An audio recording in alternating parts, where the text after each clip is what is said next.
let's geek out. So throughout history, our ancestors, people from way back in the day, have been trying to find ways to become better lovers. And I thought it would be quite cool to research how they did it. So there's so much information here. If I try to freestyle it, it's just gonna go wrong. Authenticity, okay? We're just gonna read it off the thing. Also, I feel like I look slightly Oompa Loompa-ish. Went a bit too cray-cray with the fake tan. I've got this spray, it's really good. You can just spray it on and then the next day you look like you've got a suntan, but I think it went a bit too hardcore. That's right. Anyway, I'm just going to carry on. What can you do? What can you do? Again, authenticity. This is the real me. So, throughout history, people have sought ways to become better lovers, right? Using everything from ancient wisdom to spiritual practices to potions and physical training. Here are some fascinating historical methods used to enhance passion, intimacy, and attraction. So the ancient aphrodisiacs, foods and potions for desire. Across cultures, people have believed certain foods and herbs could boost libido and performance. In ancient Egypt, honey and figs were used to increase passion. The honeymoon tradition comes from the belief that drinking mead, so honey wine, for a month after marriage improved fertility. Ancient Greece and Rome. So they believed oysters, garlic, and exotic spices like saffron were consumed as natural aphrodisiacs. Medieval Europe.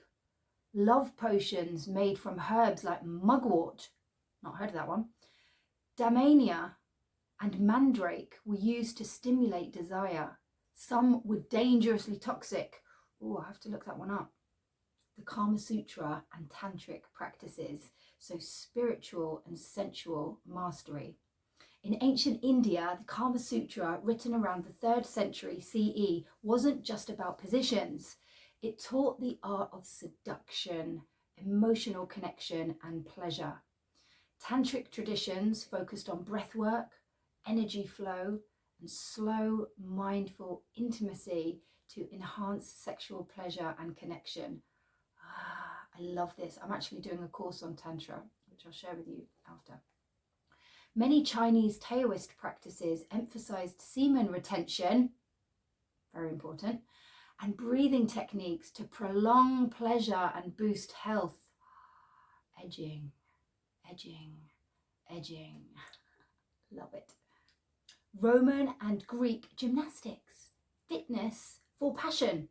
So in ancient Rome and Greece, physical strength and stamina was seen as essential for good lovers. Good point. Men engaging in wrestling, running, and weightlifting to improve endurance.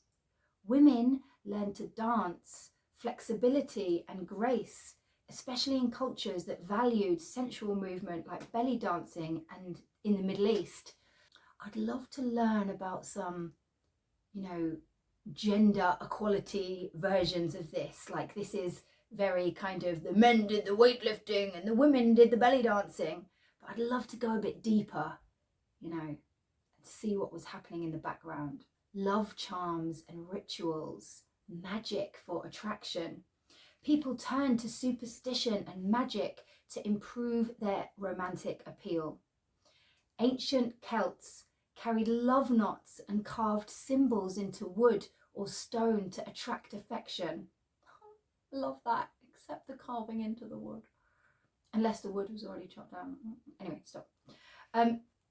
Renaissance Europe wore special perfumes infused with ambergris. Oh, I should know that word. Musk or rose oil to captivate lovers. It's like a bit of Hugo Boss, isn't it? Today, Gucci, bit of Gucci. Oh God, with the orange face. Oh, anyway. Victorian era, women placed apple peels under their pillows, believing they'd dream of their future spouse. Oh, I love this one. Sensual education in ancient cultures. Japanese geisha and courtesans trained in art, poetry, music, and conversation to captivate lovers beyond just physical intimacy. Oh, I can totally see myself going to Japan, finding out where I can speak to some people and taking you guys with me. That is the plan. That is the plan, my friends. Ottoman Empire harems, women were taught to massage, dance, and perfume making to enhance seduction.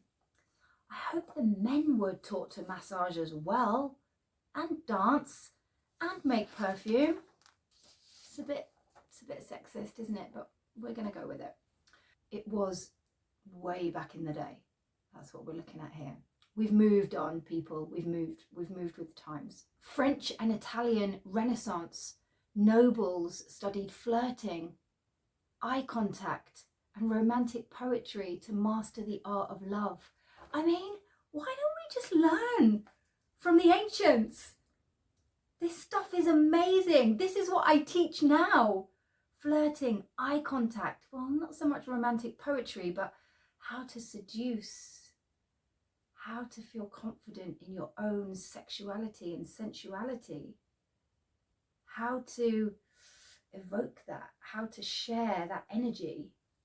Oh, love it. Perfumes and scents, the art of attraction. In ancient Egypt, lovers bathed in essential oils of jasmine, rose, and myrrh to make themselves irresistible. Medieval lovers carried scented handkerchiefs soaked in herbal infusions to attract their partners. The 18th century French elite used custom-made perfumes with secret ingredients believed to enhance arousal. It's one of the senses, isn't it? To have a nice scent, whether it be your natural aroma or a scent that you choose. So important. Smell is so important. I literally have the nose of a bloodhound. Like, I can smell humans before I see them, literally. It's a blessing and a curse. It's a blessing and a curse. Love letters and poetry. The power of words. Oh, I love this. Medieval knights and poets wrote courtly love poems to impress noble women. Persian and Arabic cultures treasured romantic poetry by writers like Rumi and Hafiz, focusing on spiritual and sensual love. Oh my God, I could melt. Love this stuff. Victorian England saw an explosion of love letters, coded messages, and secret admirers, sometimes sealed with wax and perfume.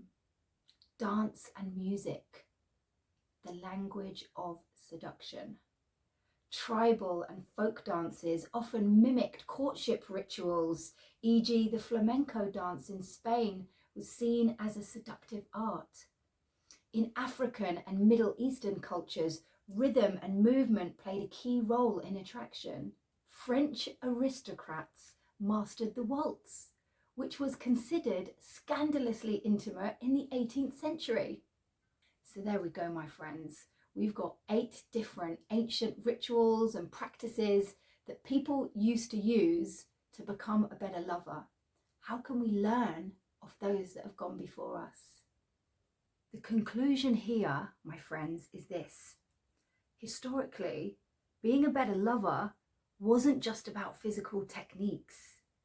It involved fitness, sensuality, emotional intelligence, and even spiritual energy. People believed that attraction came from a mix of confidence, charm, skill, and passion.